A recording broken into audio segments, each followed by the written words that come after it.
Hello students. पिछले lectures में हमने देख लिया है कि कैसे लॉ ऑफ रिफ्लेक्शंस होता है, क्या होता है, ठीक है। और उसके कुछ एप्लीकेशंस देखे हैं हम स्फेरिकल मिरर्स में, कैसे हम उसको यूज करते हैं, और मिरर फार्मूला का डेरिवेशन भी हमने कर लिया है, ठीक है। इस लेक्चर्स में हम देखेंगे कि प्रकाश का दूसरा अन्य जो परिघटनाएं होती हैं उनमें से एक है अपवर्तन। प्रकाश का अपवर्तन वो क्या होता है, इस लेक्चर में हम देखेंगे। कई बार हम डेली लाइफ में हम देखते हैं कि जैसे कोई कांच का प्लेट है, ठीक है, उसे लिखे हुए किसी चीज पे हम रख देते हैं तो उभरी हुई इमेज दिखाई देती है, ठीक है। कोई भी शेप होगा उसका उभरा हुआ इमेज दिखाई देगा। या फिर हम किसी भी पेंसिल को या किसी अन्य चीज को अगर हम एक कांच के ग्लास में डालते हैं जो पारदर्शी हो तो हमको तिरछी चीजें तिरछी दिखाई देती है। जैसे पेंसिल हो गया, पेन हो गया, वो तिरछा दिखाई देता है, ठीक है। पानी में जो डूबा होगा वो कुछ और डायरेक्शन में होगा, प्लस अगर आंशिक रूप से डूबा हुआ कुछ कांच खाली है तो उसमें कुछ और डायरेक्शन होगा और हवा में कुछ और डायरेक्शन दिखाई देगा, ठीक है। 3 अलग अलग डायरेक्शन दिखाई देंगे अगर कांच थोड़ा सा खाली है तो। और भी हम कई सारी चीजें देखते हैं, जैसे नींबू हो गया, उसको हम अगर आंशिक रूप से देखते हैं डूबा हुआ है तो वो कुछ बड़ा दिखाई देता है। इसका कारण क्या होता है, ठीक है। आप में से कई लोग होंगे जिनको इसके बारे में नहीं पता होगा, कई लोग होंगे जिनके पास थोड़ा सा आइडिया होगा, ठीक है। तो इसमें हम देखेंगे कि एक नया जो लाइट का एक नया पर्टिकुलर बिहेवियर होता है उसको हम बोलते हैं प्रकाश का अपवर्तन। और वही हमारे आज का टॉपिक होने वाला है कि प्रकाश का अपवर्तन होता क्या, ठीक है। तो देखते हैं फर्स्ट टॉपिक हमारा प्रकाश का अपवर्तन, रिफ्रैक्शन ऑफ लाइट, ठीक है। लाइट का एक प्रॉपर्टी होता है कि वो रेक्टिलिनियर मोशन में चलता है, ठीक है, सरल रेखीय व्यवहार होता है। लेकिन अगर प्रकाश एक माध्यम से दूसरे माध्यम में प्रवेश करता है तो वह अपने रास्ते से थोड़ा विचलित हो जाता है, थोड़ा डिस्ट्रैक्ट हो जाता है, उसकी दिशा बदल जाती है। एक माध्यम यानी कि एक हवा से पानी में जा रहा हो, कांच से पानी में जा रहा हो, हवा से कांच में जा रहा हो, या हवा से तेल में जा रहा हो, कहीं भी 2 मीडियम हो, उनको चेंज हो रहा हो, ठीक है। मीडियम जब चेंज होता है तो अपने रास्ते से भटक जाता है। इसको हम बोलते हैं प्रकाश का अपवर्तन, ठीक है। इसमें 2 तरह के नियम होते हैं। अगर सघन माध्यम से विरल माध्यम में जाता है, ठीक है, प्रकाशिक सघन से प्रकाशिक विरल में जाता है तो क्या होता है, अविलंब से दूर की तरफ जाता है, ठीक है, अविलंब से थोड़ा दूर हटता है। और अगर विरल माध्यम से सघन माध्यम की ओर जा रहा हो तो अविलंब की ओर झुक जाता है थोड़ा, ठीक है। ये होता है प्रकाश का अपवर्तन, ये डेफिनेशन होता है अपवर्तन का। तो देखते हैं कांच के आयताकार स्लैब से अपवर्तन, ठीक है। तो सपोज करते हैं हमारा एक कांच का स्लैब है, ठीक है, ABCD है, कांच का स्लैब है। यहाँ से एक रे यहाँ पड़ती है, ठीक है। रे पड़ने के बाद ये जब कांच में प्रवेश करती है, जब यहाँ से एंटर करती है ये इस तल से, तो ये अभिलंब है, ठीक है। इसको सपोज कर लेते हैं ये PQ, ये अभिलंब है, अभिलंब की ओर झुक जाती है। क्यों? क्योंकि ये एयर से कांच में मूव कर रही है और कांच जो है वो सघन माध्यम है, एयर जो है वो विरल माध्यम है।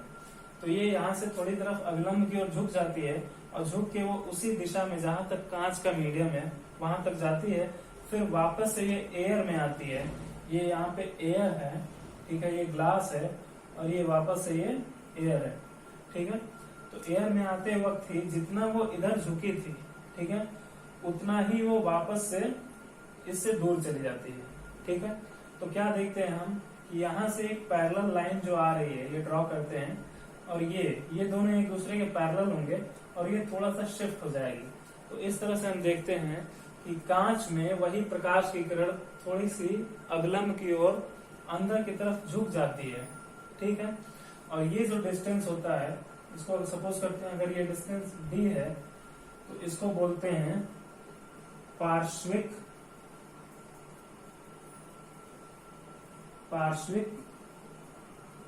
विस्थापन,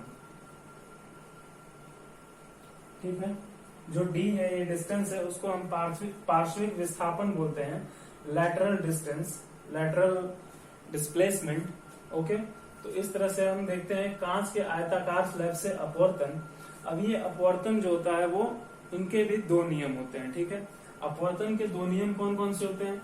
पहला जो होता है वो ये है कि जो कांच का जो तल है, कांच और एयर ये जो दो मीडियम है इनके बीच का जो पेयर, जो सरफेस जो इनको जो डिवाइड करता है, वहां पर, ठीक है, जो इंसिडेंट हो रही है रे और जो यहाँ अंदर की तरफ जो अपवर्तित होती है, ठीक है, इंसिडेंट हो रही है जो आपतित होती है, जो अपवर्तित होती है, और जिसमें ये अभिलंब और ये अपवर्तित किरण और आपतित किरण, ये तीनों इस पॉइंट पे जिस पे होते हैं वो तीनों एक ही तल में होते हैं यहाँ पे, ठीक है। तो पहला नियम क्या देखते हैं हम, आपतित किरण, अपवर्तित किरण और आपतन बिंदु पर अभिलंब, ये तीनों जो होते हैं वो एक ही प्लेन में होते हैं, इसको प्लेन ऑफ इंसिडेंस बोलते हैं, ठीक है।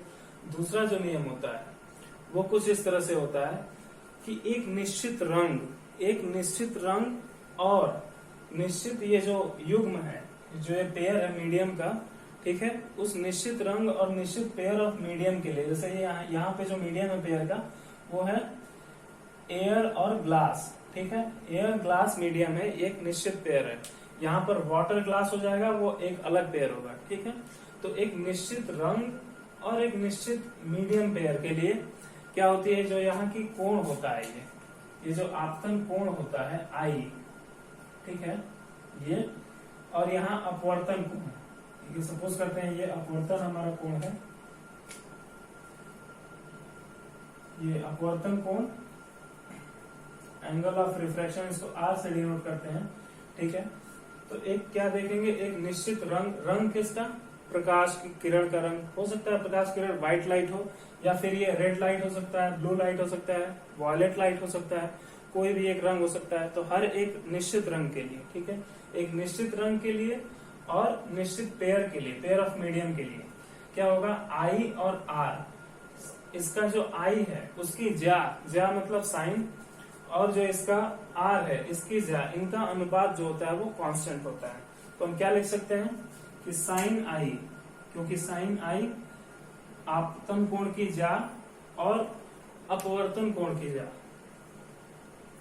यानी कि साइन आर ये होता है वो कांस्टेंट होता है, ठीक है। ये हमारा दूसरा नियम होता है किसी निश्चित रंग और निश्चित पेयर ऑफ मीडियम के लिए, ठीक है। ये हमारा सेकंड नियम होता है। जो कांस्टेंट होता है sine i upon sine r, जो कांस्टेंट होता है, सपोज करते हैं इसको के से डिनोट कर लेते हैं, कोई कांस्टेंट है, ये ऑप्टिक्स में बहुत इंपॉर्टेंट होता है, इसको हम बोलते हैं अपवर्तनांक, ठीक है। किसका अपवर्तनांक, दूसरे माध्यम का, ये पहला माध्यम है, ये दूसरा माध्यम है, ठीक है। ये एयर जो है वो पहला माध्यम है और ये ग्लास दूसरा माध्यम है। तो sine i upon sine r को हम क्या बोलेंगे, दूसरे माध्यम का पहले माध्यम के सापेक्ष अपवर्तनांक, ठीक है। और इसको हम डिनोट करेंगे यहाँ पे एन या फिर ईटा, इसको ईटा पढ़ते हैं, ईटा 2 1, या फिर ईटा ग्लास एयर, ठीक है। ये दूसरा माध्यम है, ग्लास है, पहला माध्यम है वो एयर है, ठीक है। तो इसको बोलेंगे दूसरे माध्यम का पहले माध्यम के सापेक्ष अपवर्तनांक, और ये कांस्टेंट होता है हर एक निश्चित पेयर ऑफ मीडियम के लिए, ठीक है। तो इस केस में हम बोलेंगे कांच का अपवर्तनांक वायु के सापेक्ष, ठीक है। वायु के सापेक्ष कांच का अपवर्तनांक यहाँ ईटा 2 1 होगा, जिसकी वैल्यू हम sine i upon sine r से निकालते हैं, ओके। तो स्टूडेंट्स हमने देखा अपवर्तनांक क्या होता है, अपवर्तनांक का डेफिनेशन देखा, उसको हम बोलते हैं रिफ्रैक्टिव इंडेक्स। लेकिन ये जो डेफिनेशन है ये फिजिक्स में पहली बार फाइंड आउट किया था, जब पहली बार इसकी डिस्कवरी हुई थी तो कुछ इसी तरह से हुई थी कि आपतन कोण की ज्या और अपवर्तन कोण की ज्या का अनुपात जो होगा वो अपवर्तनांक होगा, ठीक है। बाद में देखा गया, बाद में जब कुछ और डिस्कवरीज हुई तो बाद में पता चला कि ये जो अपवर्तनांक होता है इसका सीधा सीधा संबंध प्रकाश की चाल से होता है, ठीक है। ये बताता है, ये अपवर्तनांक ये बताता है कि कोई मीडियम जो है वो प्रकाश की किरण को कितना अपनी तरफ मोड़ सकता है या कितना अपने से दूर मोड़ सकता है, ठीक है। वो अपवर्तन की क्षमता को दिखाता है कि अपवर्तनांक जितना ज्यादा होगा उसकी अपवर्तन की क्षमता उतनी ज्यादा होगी, ठीक है। यहाँ होता है कि प्रकाश की चाल उस मीडियम में कितना कम हो जाती है रादर देन वायु में, ठीक है। वायु में जो प्रकाश की चाल है और जो किसी मीडियम में प्रकाश की चाल है, मीडियम में किसी प्रकाश की चाल कम हो जाती है और जिस अनुपात से वह कम होती है उसी को हम बाद में क्या पाते हैं कि वही हमारा अपवर्तनांक होता है। ठीक है, तो डेफिनेशन हम क्या लिख सकते हैं अपवर्तनांक के लिए। सपोज करते हैं अपवर्तनांक है तो इसका वैल्यू हम लिख सकते हैं इसके C/V, जहाँ C प्रकाश की चाल है कहाँ, निर्वात या वायु में, और ये V जो है वो प्रकाश की ही चाल है लेकिन उस मीडियम में। ठीक है, और V जो होगा उस मीडियम में कुछ कम हो जाएगा, तो ये जो होल वैल्यू जो इसका रेशियो आ जाएगा वो हो जाएगा हमारा अपवर्तनांक उस पर्टिकुलर मटेरियल का, और उस मटेरियल का जो मीडियम होगा उस मीडियम का हम बोलेंगे उसको अपवर्तनांक। ठीक है, और आपके पास यहाँ एक टेबल है जिसमें दिया हुआ है वायु, बर्फ, जल, अल्कोहल, केरोसिन, तमाम तरह की चीजें दी गई हैं और उसका अपवर्तनांक हमने दिया हुआ है, आपके स्क्रीन पे होगा। ठीक है, सपोज करते हैं हमारे पास कोई XYZ कोई भी ऐसा एलिमेंट है, ठीक है, जिसका अपवर्तनांक जो है वो 2 है। इसका क्या मतलब हुआ, इसका सीधा सीधा मतलब हुआ कि उस मटेरियल में प्रकाश की जो चाल होगी वो C/2 होगी। ठीक है, अगर वो 3 लाख किलोमीटर पर सेकेंड वायु में चलता है तो वहां पर 1.5 लाख किलोमीटर पर सेकेंड चलेगा। अगर ये वैल्यू यहाँ 2 ना होकर 3 हो जाती तो वो जो वैल्यू होगा 1/3 हो जाएगा। ठीक है, क्या होगा, प्रकाश की चाल उसमें उस मटेरियल में 1 लाख किलोमीटर पर सेकेंड हो जाएगी। ठीक है, दूसरी चीज देखते हैं हम यहाँ प्रकाशिक घनत्व। सपोज करते हैं हम जैसे द्रव्यमान घनत्व होता है मास डेंसिटी, वैसे ही प्रकाशिक घनत्व फिजिक्स में एक टर्म होता है, काफी इंपॉर्टेंट होता है। ठीक है, सपोज करते हैं यहाँ पे हमारा जो कांच है और एयर है, एयर की डेंसिटी और कांच की डेंसिटी में अंतर है जो मास डेंसिटी होता है।